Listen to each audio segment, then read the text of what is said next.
ಬಾಗೇಪಲ್ಲಿ ಪಟ್ಟಣದಿಂದ ತಿಮಾಕಲಪಲ್ಲಿ ರಸ್ತೆ ಮಾರ್ಗದ ಮೂಲಕ ರಾಷ್ಟ್ರೀಯ ಹೆದ್ದಾರಿ 44ಕ್ಕೆ ಸಂಪರ್ಕ ಕಲ್ಪಿಸುವ ಹಳೆ ಎಸ್ಬಿಎಂ ರಸ್ತೆಯಲ್ಲಿರುವ ಚಿತ್ರಾವತಿ ನದಿ ನೀರಿಗೆ ಅಡ್ಡಲಾಗಿ 30 ವರ್ಷಗಳ ಹಿಂದೆ ಬೃಹತ್ ಸೇತುವೆ ನಿರ್ಮಿಸಲಾಗಿತ್ತು.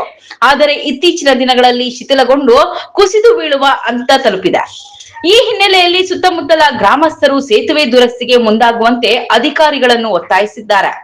ತಿಮಾಕಲಪಲ್ಲಿ ಗ್ರಾಮದ ಯುವ ಮುಖಂಡ ಗಣೇಶ್ ರೆಡ್ಡಿ ಮಾತನಾಡಿ, ಬಾಗೇಪಲ್ಲಿ ಪಟ್ಟಣದಿಂದ ರಾಷ್ಟ್ರೀಯ ಹೆದ್ದಾರಿ 44ಕ್ಕೆ ಸಂಪರ್ಕ ಕಲ್ಪಿಸುವ ಹಳೆ ಎಸ್ಬಿಎಂ ರಸ್ತೆಯನ್ನು ಹಲವು ವರ್ಷಗಳ ಹಿಂದೆ ಮೇಲ್ದರ್ಜೆಗೇರಿಸಿ ಅಂದಿನ ಶಾಸಕರಾದ ಜಿವಿ ಶ್ರೀರಾಮರೆಡ್ಡಿ ಚಿತ್ರಾವತಿ ನದಿಗೆ ಅಡ್ಡಲಾಗಿ ಸೇತುವೆ ನಿರ್ಮಿಸಿದ್ದರು. ರಾಜಧಾನಿ ಬೆಂಗಳೂರು, ಚಿಕ್ಕಬಳ್ಳಾಪುರ ಜಿಲ್ಲಾ ಕೇಂದ್ರ ಸೇರಿದಂತೆ ಪರಗೋಡು ಗ್ರಾಮ ಪಂಚಾಯಿತಿಯ 16 ಹಳ್ಳಿಗಳಿಗೆ ಸುಸಜ್ಜಿತ ರಸ್ತೆ ಸಂಪರ್ಕವನ್ನು ಕಲ್ಪಿಸಿದ್ದರು. ಆದರೆ ಸೇತುವೆ ನಿರ್ಮಿಸಿ ಸುಮಾರು 28 ವರ್ಷಗಳು ಆಗಿದ್ದು, ಕಳೆದ 2 ವರ್ಷಗಳಿಂದ ಸೇತುವೆಗೆ ಹಾಕಿರುವ ಸಿಮೆಂಟ್ ಕಾಂಕ್ರೀಟ್ ಸ್ವಲ್ಪವಾಗಿ ಕಳಚಿಕೊಂಡು ಕಬ್ಬಿಣದ ಸರಳುಗಳು ಕಾಣಿಸಿಕೊಳ್ಳುತ್ತಿವೆ. ಇದರಿಂದ ಆತಂಕ ಮನೆ ಮಾಡಿದೆ ಎಂದರು.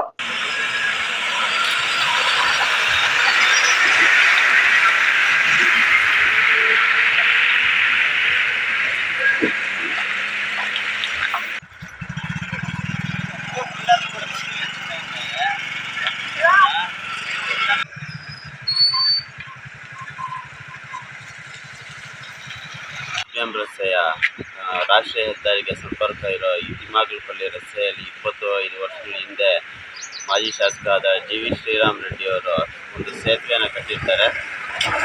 ಈಗ ಸುಮಾರು 1 ವರ್ಷಗಳಿಂದ ಇದು ಸಂಪೂರ್ಣ ಶಿಥಿಲಗೊಂಡಿದೆ. ಕೆಳಗಡೆ ಪಿಲ್ಲರ್ಗಳು ಕೂಡ ಎಲ್ಲ ಸಿಮೆಂಟ್ ಎಲ್ಲ ಹೋಗಿ ಕಂಬಿಗಳು ಕಾಣುವ ಮಟ್ಟಕ್ಕೆ ಬಂದಿದೆ.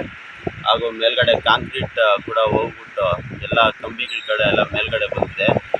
ಇದು ಯಾರು ಅಧಿಕಾರಿಗಳು ಯಾರು ಇದನ್ನ ಎಚ್ಚೆತ್ತುಕೊಂಡು ಬೇಗ ಇದರ ಕೆಲಸ ದುರಸ್ತಿ ಕಾಮಗಾರಿ ಮಾಡಬೇಕು. ಯಾಕಂತಂದರೆ ಇವಾಗ ಈ ಭಾಗದ ಜನರಿಗೆ ಇದು ಓಡಾಡಲು ಇದೊಂದೇ ದಾರಿ ಇರೋದು. ಇದು ಬಿಟ್ಟರೆ TB ಕ್ರಾಸಿಂದ 6 ಕಿಲೋಮೀಟರ್ ಸುತ್ತಾಕೊಂಡು ಓಡಾಡುವಂಥ ಪರಿಸ್ಥಿತಿ ಮುಂದಿನ ದಿನಗಳಲ್ಲಿ ಕಾಣುತ್ತೆ. ಇದು ಸಂಪೂರ್ಣ ಶಿಥಿಲಗೊಂಡಿದೆ. ಶಾಲಾ ಕಾಲೇಜಿಗೆ ಹೋಗೋ ಮಕ್ಕಳು ಹಾಗೂ ಬಾಗೇಪಲ್ಲಿಗೆ ಈ ಪರಗೋಡು ಪಂಚಾಯಿತಿ ಹಾಗೂ ಚಿಕ್ಕಬಳ್ಳಾಪುರ ಬೆಂಗಳೂರು ಯಾರೇ ಓಡಾಡಬೇಕಾದ್ರೂ ಇದೇ ರಸ್ತೆ ಮುಖಾಂತರ ಓಡಾಡಬೇಕಾಗಿದೆ.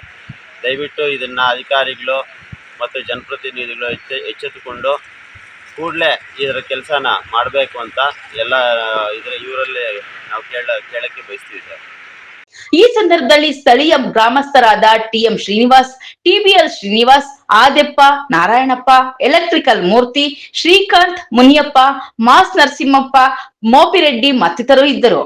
P Manjunath Reddy, MMTV news, Bagepalli.